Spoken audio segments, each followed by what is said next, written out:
Press ক্লাবে যাওয়ার কিছুক্ষণের মধ্যে চারিদিকে একেবারে সেই শটগানের গুলি আর সাউন্ড গ্রেনেড এইসব দিয়ে টিয়ে গোটা এলাকাটা আতঙ্কিত হয়ে এর কিছুক্ষণ পরে আমাকে গ্রেপ্তার করে নিয়ে যাওয়া হলো প্রেস ক্লাবের ভেতর।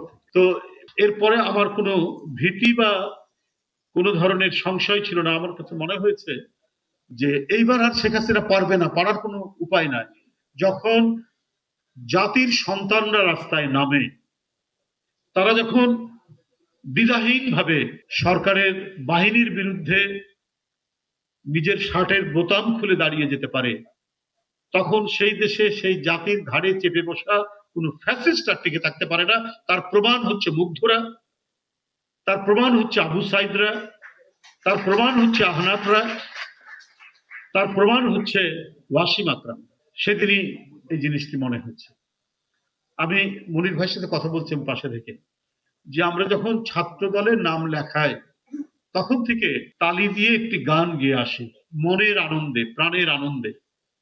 এবং আমরা যে ছাত্র রাজনীতি করার আরো বেশি শক্তি পেতাম প্রথম বাংলাদেশ আমার শেষ বাংলাদেশ, এই গানটি গেয়ে গেয়ে হাতে তালি দিতে দিতে আমাদের ছাত্র এবং ছাত্র রাজনীতির শুরু।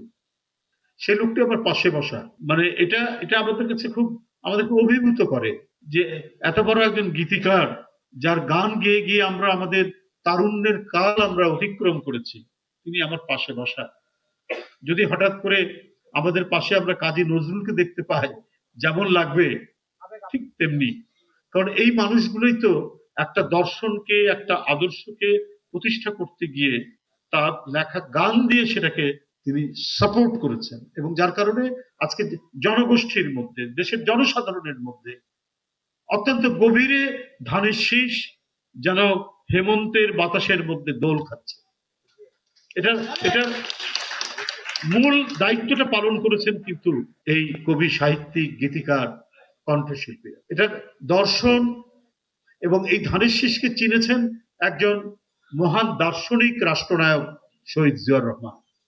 কিন্তু এই যে চিনতে পারা, এই চিনতে পেরে এটা মানুষের মনের গভীরে প্রবেশ করানোর ক্ষেত্রে তার সহকারী হিসেবে যারা ছিলেন, তারা মনিরুজ্জামান মনিরের মতো মানে গীতিকাররা, কবি আল মাহমুদের মতো কবিরা, এবং তৎকালীন আরো অনেকে, বা শাহনাজ রহমতুল্লাহর মতো একজন পতিতা যশা কণ্ঠশিল্পী। তাই সাংস্কৃতিক সংগ্রাম এবং আন্দোলন এবং তাদের অনুশীলন চর্চার কোনো বিকল্প নেই। আমি বারবার জাসাসের নেতৃবৃন্দ যারা আছেন তাদের সাথে সবসময় বলেছি, এটার একটা তোমাদেরকে মিছিল করতে হবে না, তোমাদের এই স্লোগান দেওয়ার দরকার নেই। তোমরা যারা এখানে আছো তারা অবশ্যই আমরা বুঝবো, জাসাসের প্রোগ্রামে আসলেই বুঝবো এখানে আমি কবিদের মাঝে এসছি, এখানে আমি লেখকদের মাঝে এসছি, এখানে আমি কণ্ঠশিল্পীদের মাঝে এসছি, এখানে গীতিকারদের মাঝে এসছি। এবং এই তাদের সান্নিধ্য আমাকে আমার যে বর্তমান সাংস্কৃতিক অবস্থান, সেই সাংস্কৃতিক অবস্থানকে পরিবর্তন করে দেয়, রুচির পরিবর্তন করে দেয়। এই সমস্ত ব্যক্তিবর্গের সান্নিধ্যে থাকলে পরে একজন মানুষের রুচির পরিবর্তন হতে পারে। তার যে ভাষা এবং শব্দ, তার কণ্ঠের সুর, তার উদ্দীপনামূলক গান, সবকিছুই একজন মানুষ সে যে সামাজিক অবস্থান থেকে উঠে আসে, সেই সামাজিক অবস্থানটা পরিপূর্ণ পরিবর্তন ঘটিয়ে তাকে একেবারে মানে এত অসাধারণ উন্নত রুচি সম্পন্ন মানুষে পরিণত করতে পারে। এই জন্য আমি হেলাল ভাই, রোকন, এদের সাথে আরো যারা আছে সবাইকে বলবো যে আপনাদের গতানুগতিক রাজনীতি করার দরকার নাই, আপনাদের রাজনীতি হবে ভিন্নতর।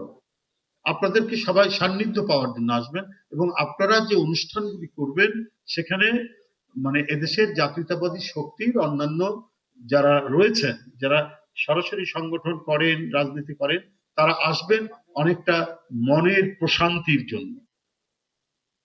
প্রশান্তির জন্য একদিকে, আবার আরেক দিকে সামনে যদি কোনো নতুন সংগ্রাম থাকে সেই সংগ্রামের প্রস্তুতির জন্য।